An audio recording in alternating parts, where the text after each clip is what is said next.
Elijah was exhausted. Not physically alone, but emotionally spent. He had seen miracles.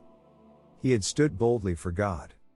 And still, he wanted to give up. This is the story of a prophet who expected God to speak loudly and instead discovered him in the quiet. Elijah lived in a time of fear and violence. The people of Israel had turned away from God, and the prophets who remained faithful were hunted. Just days earlier, Elijah had confronted hundreds of false prophets. Fire had fallen from heaven.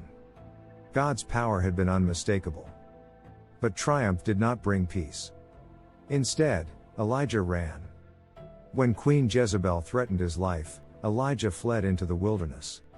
He traveled until he could go no farther. Then he sat beneath a broom tree and asked God to let him die. "I've had enough," he said. "I am no better than those before me." This was not a man lacking faith. This was a man overwhelmed. God did not scold Elijah.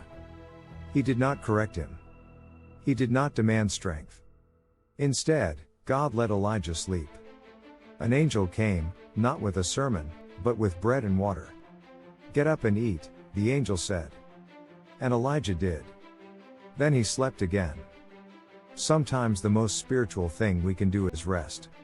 Strengthened by that simple care, Elijah traveled 40 days and 40 nights to Horeb, the mountain of God. There, he took shelter in a cave. And the Lord asked him a quiet question. "What are you doing here, Elijah?"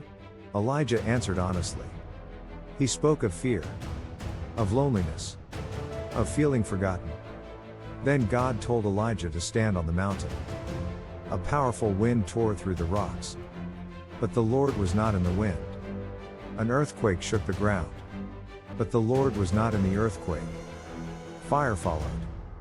But the Lord was not in the fire.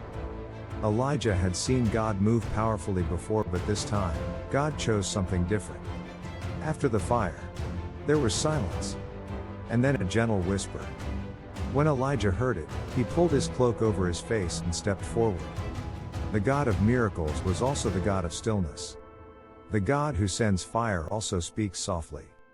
God did not tell Elijah he had failed. Instead, he reminded him, "You are not alone." Others remained faithful. Purpose still waited. Elijah's story was not over. God met him, not in spectacle, but in presence. God does not always speak through noise. He is not always found in strength or certainty. Sometimes, he meets us when we are quiet enough to listen. If you are weary, if you feel overwhelmed, if God feels distant, you may not need a sign. You may need stillness. Because the quiet voice still speaks. God is near.